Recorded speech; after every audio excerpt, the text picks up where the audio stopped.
Hey, what's up guys? Welcome to week 4 of our Thompson Center reboot of the 19th century Hawken style muzzleloader rifle. Alright, now this week we're going to be finishing some steps that we started in weeks 2 and 3. Now in week 2 we drilled locator holes for some of the hardware, including the barrel and trigger plate. We then installed the hardware to check for proper fit and then removed it so that we could safely rough sand our stock without having to worry about damaging the hardware from any potential errant strokes from our sanding block. Now I thought that we did a pretty good job with our 150 grit sandpaper, but in certain lights I can still see lots of little nooks and crannies that need to be smoothed out. So we're definitely going to spend some time this week finishing those before progressing to finer grits, because we're spending a lot of time on this project, and in the end we're not going to want the stock looking like a Thompson's English muffin. Okay, so working out some of the gouges left in the stock from week 2 is one of the things that we're going to get done tonight. The second thing we're going to finish tonight is what we started last week, which is polishing the barrel. We did this using a technique called draw filing that I've never done before, and it took me about an hour and a half to polish 2 of the 8 flats on the barrel. But now that I've got some experience with this technique, I'm hoping that the remaining 6 sides will go much faster. Nevertheless, time really flies when I'm working on this project, so we better get to work. Alright, I've done a fair amount of wood finishing projects in my day, and all the furniture and cutting boards and what have you, they had one thing in common. They were full of right angles and flat surfaces, of which this thing has few. Now that makes it, for me at least, much more challenging, but it's also part of the fun. Alright, if we look at the buttstock, it doesn't really look too bad, but there's a lot of imperfections that the lighting here in the wood shop are really just hiding. So if I take my flashlight here and shine it at a real low angle, it'll really kind of make some of those imperfections jump out at you. Yeah, see, there's a series of gouges over here. There's a bunch over here too. Especially if you're comparing up to the cheek plate up here. Watch this. See how smooth that is up there compared to down here? So I'm going to be using my flashlight a lot to check for those little imperfections, make sure we're working those things out.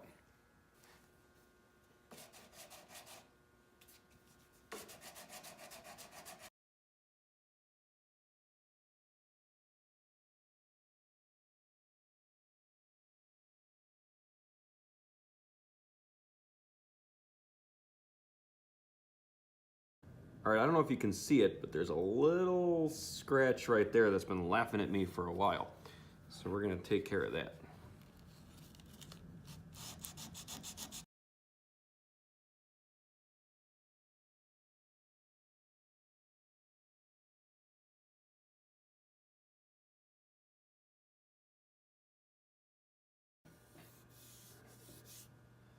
Alright, I think that's the last we've seen of him. Which is good, because this thing never would have shot straight otherwise.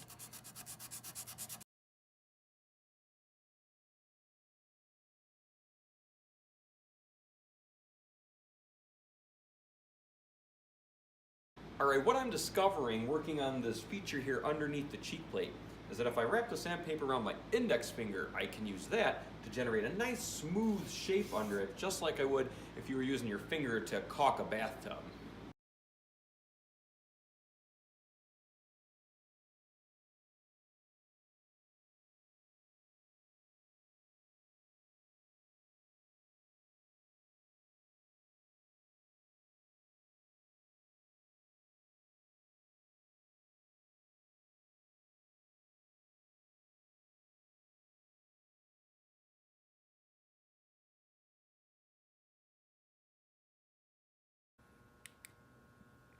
Alright, well I don't know about you, but I'm feeling pretty good about this.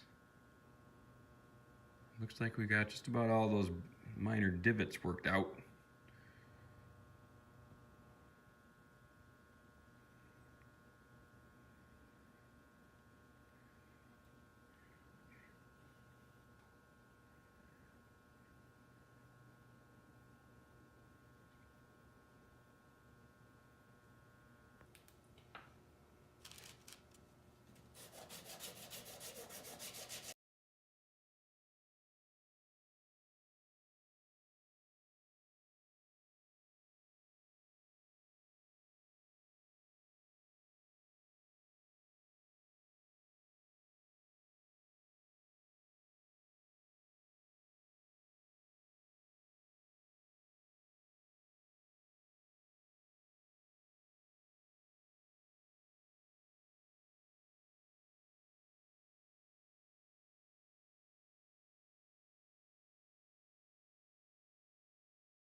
All right, well, I think we are officially done rough sanding the stock.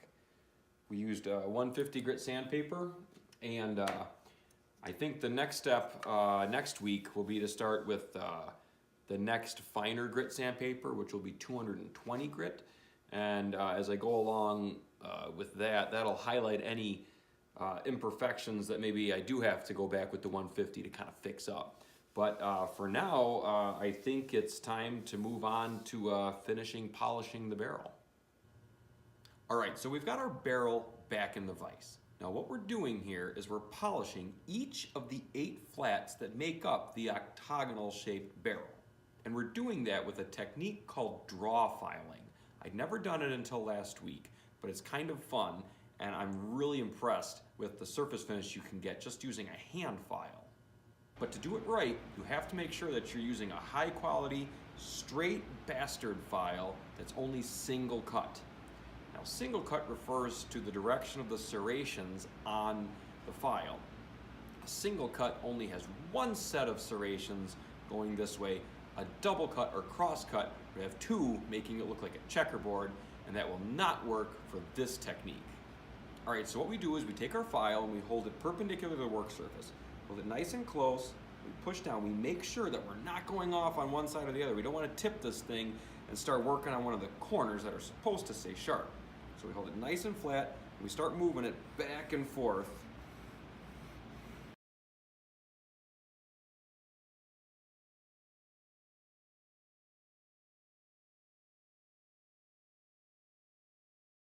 All right, now this is one thing I gotta watch out for. This is what they call pinning. And pinning is when little shavings get lodged in the serrations of the file. And not only does it make the file less effective, but it can also leave nasty little marks on your workpiece, making it even more difficult to get that nice, smooth, polished look we're looking for. Now, there are 4 methods that I know of that you can use to control pinning.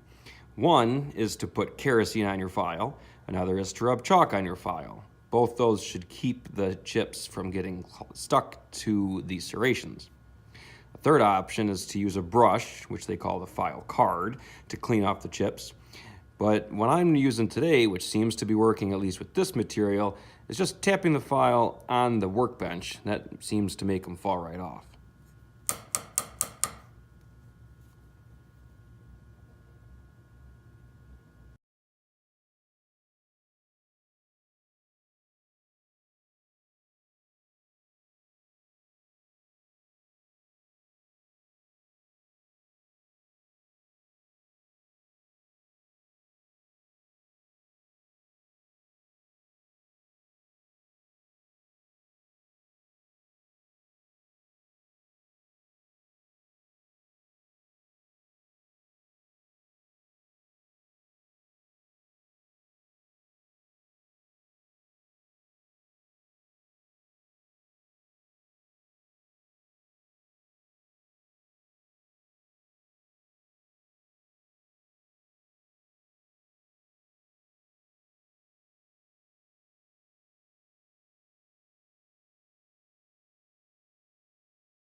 Okay, so we finally finished all the filing after about 5 hours of work.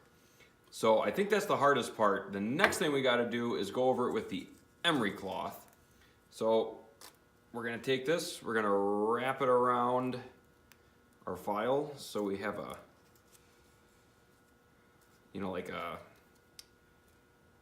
flat base to reference off of when we're doing the work. And I'm going to be extra careful to keep the strokes going, you know, as perfectly straight forward and back as I can.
All right, as the surface finish on our barrel gets smoother and smoother as we start working with the emery cloth and ultimately the crocus cloth, it's going to show scratches really easily.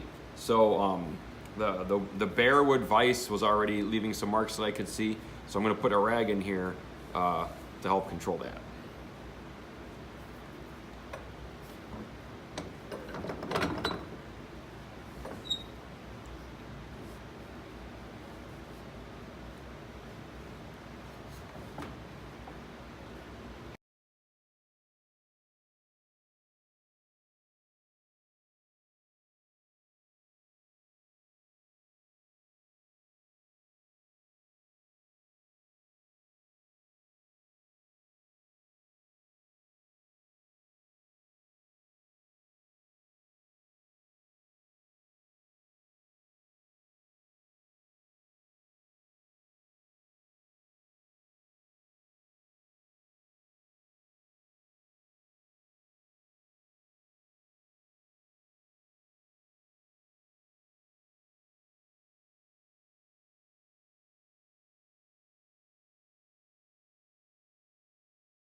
All right, folks, we're almost done with our barrel.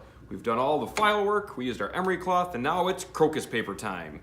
Now the finish is already so smooth, and this crocus paper is so fine that I'm not gonna go back and forth at all. I'm just gonna do this all in one stroke because I think, you know, every time you go back and forth and change directions, the tiny little bits of material you're removing, you know, they're curling up one way, and then when you stop and change directions, it's an opportunity for the material to like dig in to the material, dig into the barrel rather, and it can leave, you know, a worse mark than what we've already got left over from the emery cloth.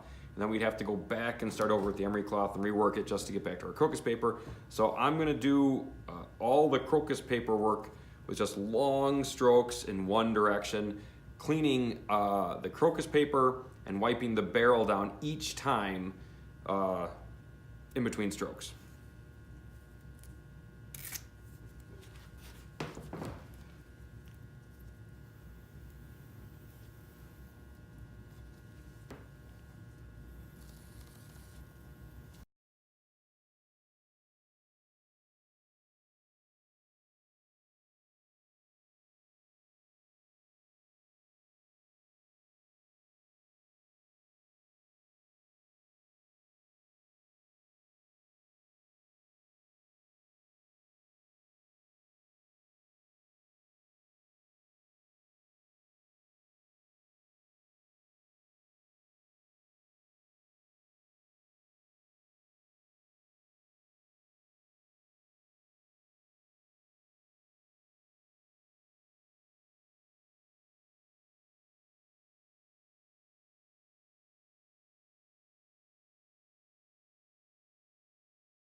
All right, folks, that is it for this barrel. You know, if I had a microphone, I would drop the thing because this thing is done like dinner.